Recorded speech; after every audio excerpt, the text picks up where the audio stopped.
Alright, let's discuss angles and polygons. ठीक है बेटा, एंगल्स और पॉलीगॉन्स में सबसे पहले एंगल्स का सेक्शन डिस्कस कर लेते हैं। एंगल्स में you have obtuse angle and reflex angle. ठीक है, कभी कभी बेटा आपको ऑब्ट्यूस और रिफ्लेक्स निकालना पड़ता है, तो उसके लिए करते क्या है, देखो एक्यूट का तो ये कॉन्सेप्ट है कि एक्यूट एंगल ये ट्रायंगल के अंदर छोटा सा एंगल है। ठीक है, अब इसी का कॉरेस्पॉन्डिंग ऑब्ट्यूस निकालना है, तो ऑब्ट्यूस में हम क्या करेंगे, ये आउटर वाला एंगल ऑब्ट्यूस है, so simply we have to subtract it from 180। जो भी अंदर वाला एंगल है उसको 180 से माइनस करो, सो ऑब्ट्यूस एंगल का ये फॉर्मूला बन गया 180 minus acute angle.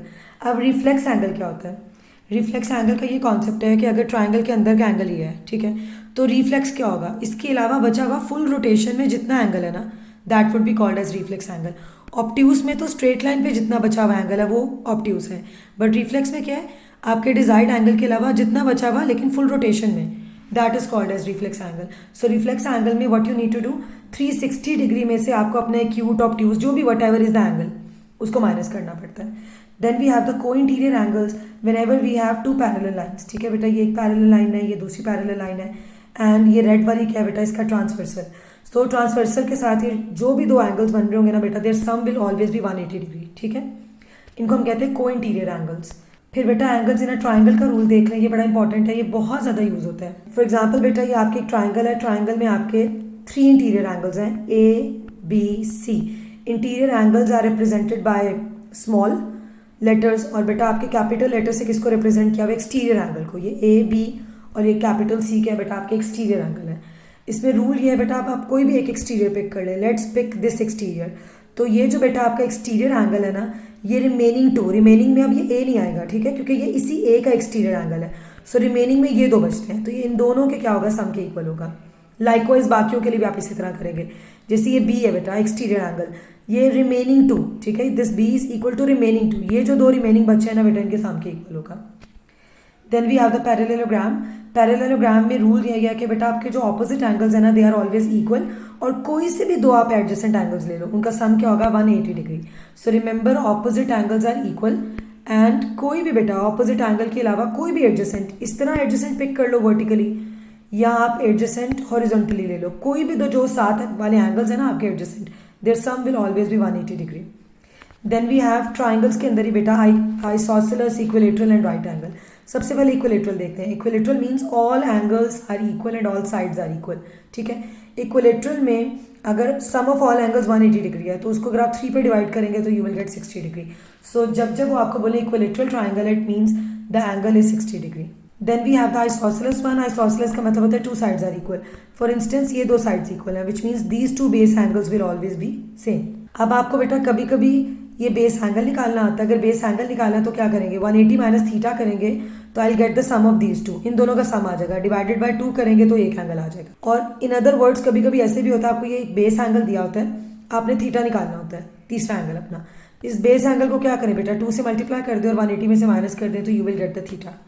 Then in the right angle triangle, as we know one angle is already 90 degree, so remaining these two angles will sum up to 90। ठीक है, इन दोनों का सम भी क्या होगा बेटा, that will be 90 degree. So angles का section cover हो गया बेटा। Let's move to polygons. Polygons के बेटा क्लोज्ड शेप है आपकी, सो मिनिमम क्लोज शेप आपकी ट्राइंगल होती है। ठीक है, पॉलीगॉन्स में you can find out the sum of all interior angles by using this formula, n-2, n number of sides है बेटा, n-2 times 180, whether the polygon is regular और irregular. Sum आप हर पॉलीगॉन का फाइंड कर सकते हैं, but each interior angle सिर्फ आप किसका फाइंड कर सकते हैं, regular polygon. Regular polygon means a polygon whose all sides and all angles are equal. इस केस में क्या करेंगे, this sum should be divided by n means number of sides. Next we have sum of all exterior angles. बेटा no matter जितनी मर्जी sided figure हो, आपका sum of all exterior angles will always be equal to 360 degree. ठीक है, और remember ये वो वाहिद फॉर्मूला पॉलीगॉन्स का जो नंबर ऑफ साइड्स पे डिपेंड नहीं करता। तो वेन एवर सिचुएशन कम्स कि जिसमें नंबर ऑफ साइड्स ना दी हो आपको, और आपको कोई कैलकुलेशंस करनी हो और आप स्टक हो जाए, तो आप क्या करें, sum of all exterior angles use करें। This is always equal to 360 degree no matter how many sides it has. और उसके बाद ईच एक्सटीरियर एंगल भी हम किस पे फाइंड करेंगे, only in case of regular polygon. Regular polygon में आप सम ऑफ ऑल एक्सटीरियर एंगल्स 360 को डिवाइड कर देंगे n पे, n means number of sides. And बेटा इंटीरियर और एक्सटीरियर एंगल दोनों का सम क्या होता है, हमेशा 180 डिग्री होता है। और किसी भी पॉलीगॉन में जितनी बेटा नंबर ऑफ साइड्स होती है ना, उतनी एग्जैक्टली नंबर ऑफ एंगल्स भी एग्जिस्ट करते हैं। नाउ वी हैव प्रोबेबिलिटी, ठीक है। प्रोबेबिलिटी क्या है बेटा? Probability is basically the likelihood और chances of occurrence of an event. So सबसे बेसिक जो प्रोबेबिलिटी का फॉर्मूला है वो क्या है बेटा? That is number of favourable outcomes over total number of outcomes. And probability में बेटा जितनी आपकी एक एक्सपेरिमेंट में अब जितने भी आपके आउटकम्स आते हैं उन सबकी अगर आप प्रोबेबिलिटीज को ऐड करें then the sum should always be one, ठीक है। सम हमेशा बेटा वन होता है। And probability is basically a fraction, it could be a decimal value, it could also be percentage.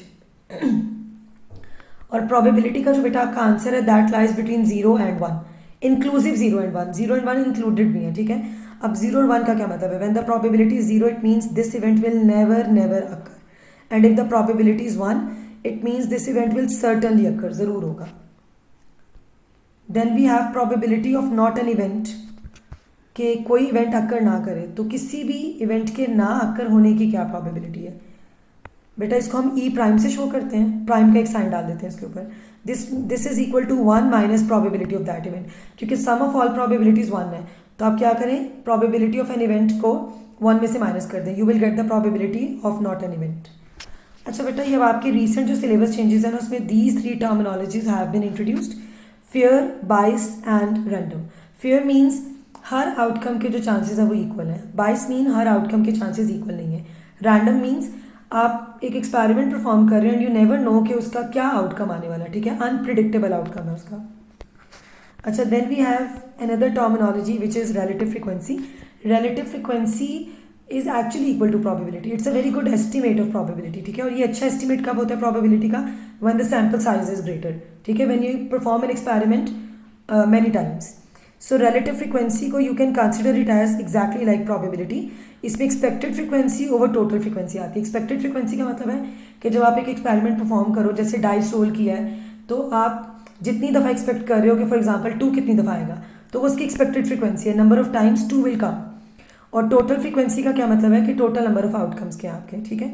और अक्सर बेटा आपको ये रिलेटिव फ्रीक्वेंसी का क्वेश्चन आता है, पहले आपसे वो रिलेटिव फ्रीक्वेंसी फाइंड कराते हैं, उसके बाद वो टोटल फ्रीक्वेंसी चेंज करते हैं और फिर आपसे कहते हैं एक्सपेक्टेड फ्रीक्वेंसी निकालो। तो जो ऊपर आपने रिलेटिव फ्रीक्वेंसी फाइंड की हुई थी उसी को आप क्या करते हैं, टोटल न्यू जो आपकी फ्रीक्वेंसी है उससे मल्टीप्लाई कर देते हैं। Now let's have exponential growth and decay. बेटा इसमें मैंने बहुत डिटेल्ड वीडियो बनाई हुई है, if you want to watch you can.